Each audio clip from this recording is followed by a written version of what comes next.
Bienvenidos a una edición más de Educación y Conciencia. Este rincón de la televisión donde siempre tenemos algo que comentar sobre educación. Hemos tenido aquí profesores, directores, empleadores, alumnos.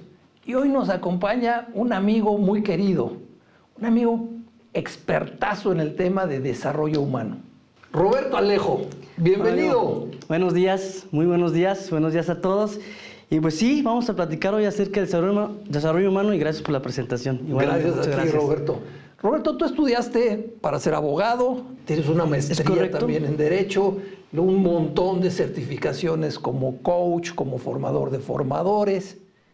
¿Por qué pasas de esta parte de las leyes a esta parte de desarrollo humano? Y yo creo que tiene que ver con el despertar de la conciencia, ¿no, amigo? En cuanto a mi funcionalidad, en cómo yo venía desarrollándome en mi vida, me di cuenta que el liderazgo era algo que se me daba y más que utilizarlo para ejercer alguna autoridad para alguien, lo utilicé para apoyar a la gente. Es algo que me ha funcionado mucho hasta ahora. Y por eso me di cuenta que los talleres de desarrollo humano y liderazgo pues eran lo mío, ¿no? Estar frente a grupo, apoyarlos en despertar la conciencia, en trabajar con ellos. Me apoyó mucho incluso no solamente en mi desarrollo personal, profesional y personal, ¿no? En mi vida han sido muchísimos episodios que más que en la academia, yo siempre cuando estoy dentro de un salón, más que en la academia, los episodios de mi vida, las experiencias que he tenido en mi vida, son las que me han llevado muchas veces a platicar acerca de eso en mis talleres. Decía un buen amigo, el hablar desde la autoridad del fracaso, ¿no? Que muy poca gente quiere platicar acerca de eso, y más es simplemente hablar desde tu emoción. Muy poca gente quiere hablar de las emociones. ¿Por qué tenemos tanto miedo al fracaso? Porque es una experiencia que si ya la vivimos, no queremos volver a vivirla porque duele. Y si no la hemos vivido, la gente dice, bueno, yo no quiero vivenciar eso, yo no quiero vivirlo. Y le dan más carga emocional al hecho de poder fracasar que el mismo éxito. Es decir, no se visualizan en su éxito, se visualizan más en el miedo. Y a veces ni siquiera pasa, amigo. O sea, a veces ni siquiera sucede. Yo tengo mucho miedo a volver a quedarme solo, ¿no? Porque ya me pusieron 3 veces el cuerno. Entonces tengo miedo a que me lo vuelvan a poner, le doy más carga emocional a eso, a el hecho de estar acompañado por alguien. Entonces posiblemente cuando me encuentro a esa persona, pues ¿qué crees? Que es el amor de mi vida. Roberto, ¿y este miedo al fracaso es por cultura mexicana, latinoamericana, porque somos católicos? ¿Por qué? ¿De dónde viene? Fíjate que he tenido la oportunidad de trabajar con extranjeros y tienen una experiencia del mexicano muy específica. Obviamente nos ven muy creativos, pero también esas creencias que posiblemente tienen de otras personas de nosotros, nos dan una carga también a nosotros, que a veces le hacemos honor, es decir, pensamos que no podemos. Por eso hay muchas frases buenas en México, ¿no? El sí se puede, que es a nivel mundial. Cuando empieza la selección a fallar o a estar a 1-0, el sí se puede.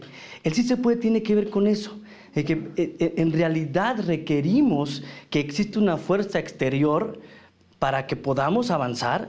En realidad creemos que debe de venir de afuera esa fuerza para que nosotros podamos avanzar, y no es así, es decir, es desde adentro. Y ese es el miedo muchas veces que tenemos de poder experimentar nuestras capacidades. Y créeme que los mexicanos tienen muchísimas. Pues como todo mundo, ¿no? Todo mundo tenemos fortalezas, debilidades, y como nación igual. Sí, y fíjate que he tenido posibilidad de trabajar con empresas que el tipo que es el creativo es mexicano. Obviamente es empresas internacionales. El tipo que da capacitación en la columna vertebral de la empresa, da capacitación a nivel mundial, es mexicano. ¿Qué es lo que realmente para mí, en la experiencia que he tenido trabajando con ellos, es precisamente la inteligencia emocional? Es decir, ese desarrollo humano, todos los cambios que sufre durante su vida, en este caso profesional, no somos capaces de darle frente a esos cambios. Es decir, yo puedo tener un cargo importante en una empresa, ¿cuáles son las responsabilidades que tengo ahora? Y si esas responsabilidades se alinean a mis otras áreas de mi vida, es decir, con mi familia, conmigo mismo. También saber las capacidades que tenemos y si no creo que las tengo, enrolar. Es decir, había un chico en una empresa muy grande que el problema que tenía, el tipo te hacía un proceso impresionante. Lo mandaban a todas las partes del mundo a que enseñara a los demás a trabajar con procesos. Pero el asunto que él tenía, que tenía 2 años que no salía de vacaciones, le había fallado a su esposa 7 veces en la cena familiar. Y él lo hizo consciente. ¿Hasta qué momento hacemos consciente que las cosas están pasando? Hasta cuando suceden. Es decir, cuando se sienta la pareja. Que explotan. Exactamente. Cuando se acerca la pareja y le dice, ¿sabes qué? No quiero estar contigo. Pero es que, ¿qué pasa? Estoy trabajando, tengo un trabajo maravilloso. ¿Cuántas mujeres quisieran un hombre o cuántos hombres quisieran una mujer preparada así? Sí, pero ese no es el tema. El tema es que has fallado como pareja. El tema es que no has estado como pareja. En ese momento es que dices, no estoy alineándome a mis capacidades. Y eso tiene que ver con la inteligencia emocional. Es decir, lo haces consciente. Nosotros tenemos ese miedo a ser conscientes de las cosas, porque de alguna forma es despertar. Es decir, ok, esto está pasando. Pero no tenemos la cultura, y ahora vamos otra vez con la cultura de la prevención. Es decir, la gente regularmente se da cuenta que algo está pasando malo cuando efectivamente despierta, pero posiblemente despierta en una sala de hospital. O en la cárcel. En la cárcel, despierta en la cárcel, despierta solo, despierta sin un peso en la cuenta de banco. Si despierta y dice, ¿qué pasó? Y sabes que tenemos la arrogancia, amigo, de todavía pensar y decir o preguntarnos qué pasó cuando hicimos todo para que eso sucediera. Tenemos esa arrogancia. Tuvimos el ABC para el fracaso y lo hicimos pero en excelencia. Hicimos esto y todavía te preguntas qué pasó o lo que sigue. Empezamos a echar culpas. Es que él tuvo la culpa y no hablamos de responsabilidades. Que es lo que es la responsabilidad, es precisamente hacer conscientes tus actos, hacerlos realmente conscientes. Tú eres responsable de lo que está pasando, de lo que pasó y lo que va a pasar. Decía un entrevistado hace unas cuantas semanas que cuando tú señalas a alguien para echarle la culpa, 3 dedos te señalan a ti. Es decir, ¿cómo podemos trabajar con la responsabilidad? Ahorita estamos trabajando con jóvenes, nos han pedido muchos talleres para jóvenes y desafortunadamente tenemos muy desarraigado en este momento, en esta generación. A veces dicen que hay generaciones que son malas, son buenas. Yo diría que hay generaciones que son como son y hay que afrontarlas y hay que tomar la responsabilidad que es. Y hablo de responsabilidad. Cuando les hablo de responsabilidad, de compromiso, son conceptos que los tienen un poquito desarraigados. Es decir, ¿cómo me comprometo a algo? ¿Cómo me responsabilizo? ¿Cómo soy yo responsable de esto? Y lo único con lo que yo quiero que se vayan es que la responsabilidad es la única forma de dar un paso adelante. Claro. Si tú te haces responsable de tus actos, es la única forma de decir, voy para adelante. Te da acción.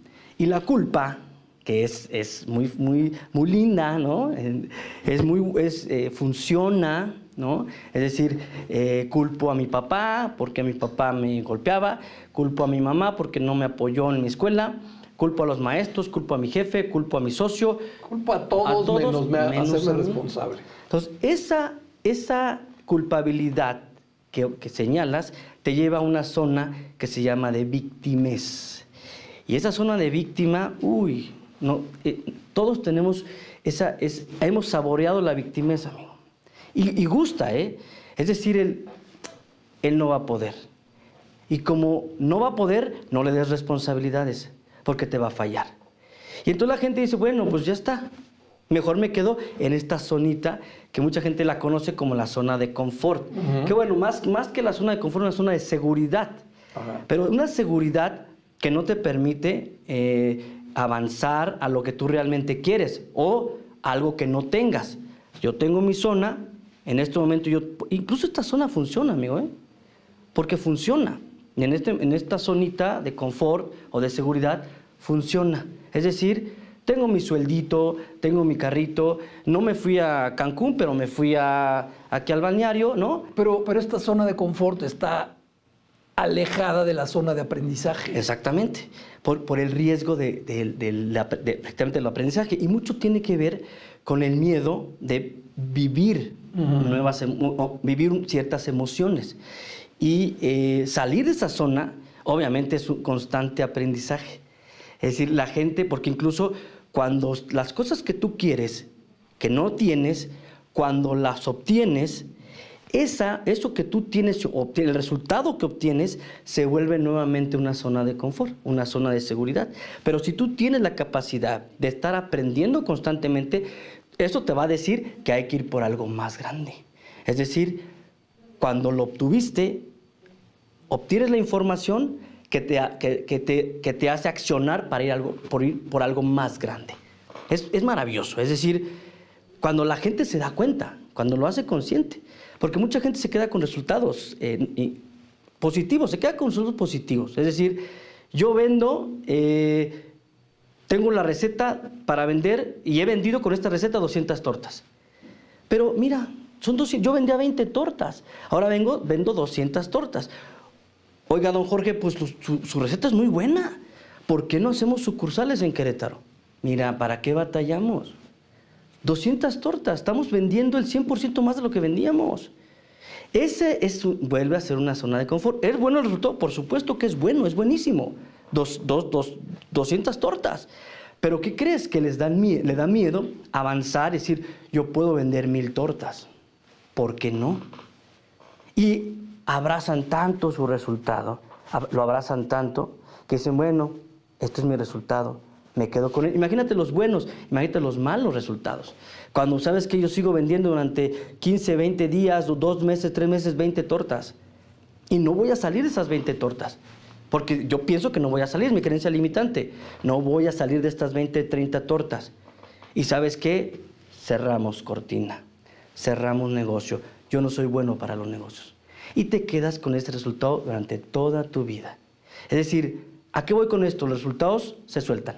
Y vamos por algo más grande. Definitivamente la zona de excelencia está fuera de la zona de confort. Vamos a hacer una pausa, Roberto, y regresamos para seguir platicando contigo aquí en Educación y Conciencia.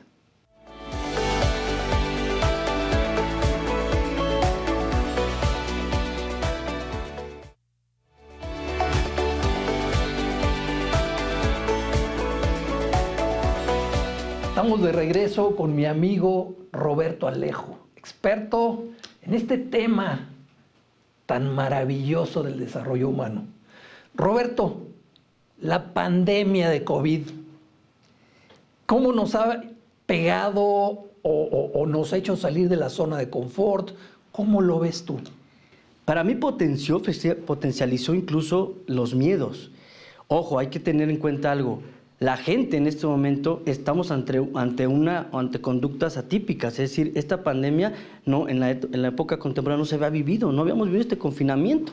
Entonces de repente la gente sale y obviamente se encuentra con muchas conductas que posiblemente no había vivido. O dentro de casa, imagínate. Claro. Es decir, oye, yo no sabía que mi hijo tenía estos gustos. Yo no sabía que mi hijo, incluso me he topado gente, yo no sabía que mi hijo tenía excelencia académica. Yo no sabía que mi pareja tenía estas mañas, ¿no? Es decir, ahorita cómo se fue más grande el número de divorcios. Es decir, sí ha habido una serie de cambios en este desarrollo humano que es precisamente los cambios que sufre el ser humano a lo largo de su vida. Dio un golpe que cambió todo, nos cambió todo. Y ahorita, de hecho, estamos trabajando con talleres que tienen que ver con esto. Uno es el de cómo trabajar el duelo. Claro. O sea, el duelo no solamente, o la gente lo identifica como un fallecimiento, Pero la gente vive duelos en su vida, no solamente personas que ya no están en este mundo. Cuando te quedas sin empleo, cuando pierdes algo, te roban, cuando no te sale bien algo, viene un duelo. Y ese es precisamente eso que tú acabas de decir, son lo que ahora nos está pasando con esta pandemia. Es decir, la seguridad también, hubo un tema con la seguridad, el desempleo, es decir, los negocios, tú sabes, claro, te das una vuelta al centro y los negocios que eran incluso tradicionales, pues tuvieron que cerrar cortina, porque obviamente pues no había cómo. Entonces, todo ese tipo de movimiento que se está generando, el ser humano, es complicado darle frente y tiene que ver con precisamente el desarrollo humano y cómo lo haces consciente. No tenemos hasta ahora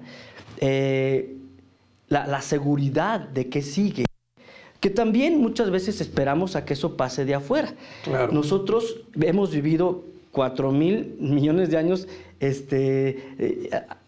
observando, ¿no? Observando, el ser humano está observando, incluso tenemos cosa que no tenemos a simple vista, ya sabemos que hay galaxias, hay estrellas, ¿no? Que no están a nuestra visibilidad, pero la pregunta es, ¿qué tanto te conoces tú hacia adentro? Porque el observador que ha estado trabajando el ser humano de muchos años ha sido hacia afuera, pero ¿qué tanto nos observamos hacia adentro?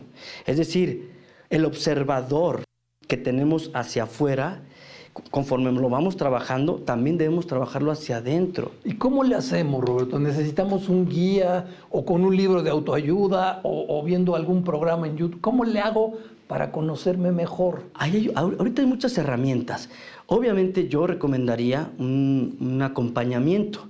¿Qué es el coaching? El coaching es eso, un acompañamiento. Se ha desvirtuado mucho el tema del coaching, pero el coaching es un acompañamiento, es decir, ¿cómo te apoyo a que estas herramientas que vamos a trabajar juntos puedan ser efectivas? ¿Cómo te apoyo para que alcances tus metas? ¿Cómo te apoyo para que manejes tus emociones? ¿Cómo te apoyo? Un coach. ¿Quién más me puede ayudar? ¿Un psicólogo? Un psicólogo también, pero los sacerdotes antes ayudaban mucho en este acompañamiento. Sí, de hecho, mira, yo ahorita que me adentré mucho a estudiar el ser, obviamente el ser en su pureza es una alineación entre el cuerpo, el lenguaje y la emoción. Pero para mí también hay algo que lo engloba, que es la espiritualidad. Es decir, ¿en quién crees? ¿En quién estás apoyando tus creencias? Claro. Y aguas con las creencias son muy poderosas. Las creencias edifican monumentos, han edificado naciones, pero también las han destruido. Es decir, hay creencias que son poderosas, pero que te llevan a una autodestrucción. Desafortunadamente, a la fecha, el ser humano notamos una tendencia a autodestrucción. Es decir, estamos en una etapa en el mundo de que nos queremos dar en la torre, Jorge. Nos queremos dar en la torre. Porque tiene que ver precisamente con esto. ¿Qué tanto te ocupas de ti? Nos preocupamos de un virus ahora, el coronavirus, que entra a nuestro cuerpo. Hay cuerpos que han sabido tratarlo, sin necesidad de medicina. Pero nos preocupamos más, obviamente por eso nos ocupamos de eso, pero ¿qué tanto nos ocupamos de que hay azúcares que son nocivas para nosotros? ¿Qué tanto nos ocupamos de que hay alimentos que no podemos comer porque mi enfermedad se puede potencializar? Es decir, ¿qué tanto prevenimos para que las enfermedades no nos lleguen? Muy poco. ¿Qué tanto conocemos nuestro cuerpo? Y esto es la primera etapa de la conciencia. Conoce tu cuerpo. ¿Cuándo nos damos cuenta que el cuerpo ahí está? Cuando estás enfermo. ¿Cuándo estás enfermo? Cuando te duele algo. Ahí está el riñón. ¿Dónde? Aquí, canijo. ¿Dónde? ¿Por dónde me está doliendo? Donde me está doliendo bien. ¿Sabías tú que la coca estaba dando en la torre? Pero seguiste tomando coca. Es decir, la conciencia tiene que ver con cómo manejas lo que estás conociendo. Cómo manejas el conocimiento. Es bien poderoso tener conocimiento, pero más poderoso es saber manejarlo. Sin manejar, porque el conocimiento también te va a activar tus emociones y viceversa, ¿no? ¿Cómo entra el conocimiento a tu vida? cómo lo manejas y también las emociones. Las emociones es un pleito con nuestro cuerpo, es como un debate, ¿no? Yo lo veo, por ejemplo, cuando no eres capaz de reconocer una emoción, pues el hipotálamo se va a volver loco, que es la farmacia del cuerpo. ¿Qué pasa? ¿Qué pasa? ¿Por qué me está sucediendo esto y no estoy siendo capaz de manejarlo? Nosotros podemos manejar muchísimas enfermedades, pero ¿qué tanto nos conocemos? ¿Qué tanto sabemos que podemos hacerlo? Y aún sabiéndolo, fíjate, igual no nos cuidamos. Es lo que ahora está pasando. Es decir, yo entiendo que ha habido mucho avance en cuanto al manejo del cuerpo, a las medicinas, pero hay una cosa que yo le digo mucho a la gente: por más que encuentres tecnología, por más, lo que realmente funciona es como tú te trates, claro, como tú te cuides. Y ahí va la dieta, y ahí va el ejercicio, y va el descanso, y va toda esa parte que hemos descuidado tanto. El descanso, qué palabra, en serio, qué palabra, el descanso, también cómo manejas tus descansos. Y bueno, hay potencias económicas mundiales que le dan mucha importancia al ser humano. Es ahí donde dice, le dan importancia a la zona de creatividad, cómo se puede potencializar la creatividad, el cuadro cognitivo, cómo lo podemos hacer más grande, ¿no? Cómo sea grande, cuidándote, cuidando tu salud, cuidando tus emociones, cuidando descansar, es decir, haciendo ejercicio, alimentándote bien, que fíjate, se hace una locura que este señor quite una Coca-Cola, Cristiano Ronaldo, quite una Coca-Cola de una conferencia de prensa.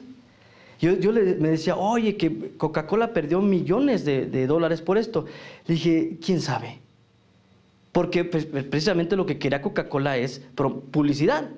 El asunto es necesario que una figura de fútbol te tenga que decir que la Coca-Cola es dañina. O sea, ¿en serio? ¿Es así? ¿Es mala para tu organismo? ¿Lo tienes que ver? ¿O realmente, si lo hicieras importante en tu cuerpo, definitivamente no lo harías? Roberto, ¿cuánta gente sigue fumando? Millones. Y sabemos que es terrible. Yo les digo, con todo respeto, en un contexto de contención a la gente con la que estoy trabajando, les digo que el fumar, para mí, es mi creencia, es el vicio más tonto. Es el vicio más tonto. Es decir, hay gente, hace un tiempo que estuve con mi abuelo, a punto de fallecer, estaba una persona que tenía efisema. Y yo me quedé una noche a cuidar a mi abuelo y salí y me asustó la persona que estaba fuera de su habitación. Adivinen qué estaba haciendo. Fumando. Estaba fumando. Y me dice, no le vayas a decir a nadie. Le dije, no, pues sí, o sea, ya sentí yo mi pulmón mal, y el pulmón que se está fregando es el suyo. Me dice, me quiero ir como me gusta. Efectivamente, al otro día el señor falleció. Es decir, lo sabemos. Sabemos el daño que nos está ocasionando y sin embargo lo seguimos haciendo. ¿Qué pasa? Que no lo hacemos consciente. No despertamos esa conciencia. ¿Cuándo lo hacemos consciente? Hasta cuando sucede, hasta cuando pasa, hasta cuando te dicen sus pulmones están funcionando al 50%. ¿Ok? Sí. Entonces debe dejar de fumar. Y aún así no lo hacemos. Es decir, usted le acaban de diagnosticar diabetes. Ya estos alimentos no los puede probar. Y lo seguimos haciendo. Es decir, ¿qué tanto también funciona al despertar esa conciencia? Es decir, ¿cómo lo puedes manejar? ¿Cómo manejamos eso?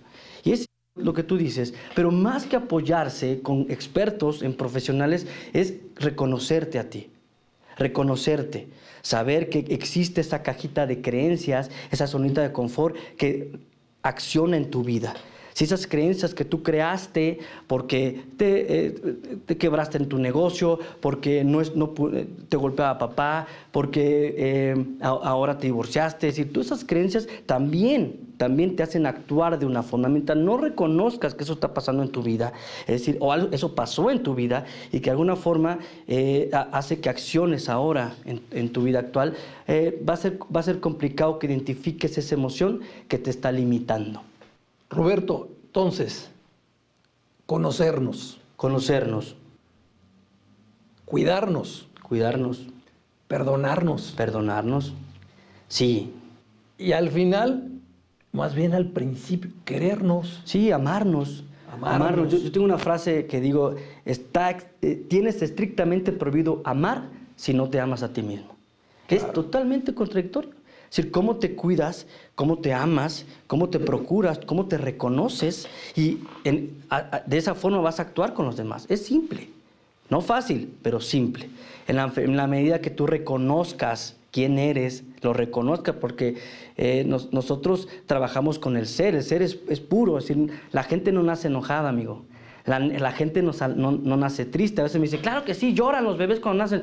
Nada, es porque les dan la nalgada, ¿no? Pero no nacemos así. Es una serie de experiencias en tu vida que te hacen ahora mostrarte así. Cuando yo veo una persona que tiene una cara enojada, le digo, atrás de esa cara enojada hay dolor. Y lo más fácil muchas veces es juzgar a esa persona que está enojada y decir, ella está enojado porque algo le pasó. Pero yo que tengo la culpa, pero puede ser que esa persona sea tu pareja. Sea tu papá, sea tu hermano, sea tu socio. ¿De qué manera estás haciendo importante a esa persona en tu vida? Roberto, si quisieran buscarte, si quisieran contactarte, toda la gente del público, ¿dónde te buscamos? Roberto Alejo Loera en Facebook. Mi teléfono es el 442-146-0498. Ahorita, afortunadamente, ya tenemos por ahí una persona que nos va a apoyar, porque yo me reconozco como una persona desorganizada. Creativo. Mi cabeza de repente anda como en la ardillita esta que le dan café. Entonces, próximamente va a estar una chica apoyándonos. Y Roberto Alejo Loera en Facebook. Excelente. Ahí estoy. Excelente. Feliz. Muchísimas gracias por acompañarnos a esta edición. Amigos, síganos en redes sociales, síganos en Facebook. Muchas gracias por acompañarnos y nos vemos la próxima semana aquí en una edición más de Educación y Conciencia.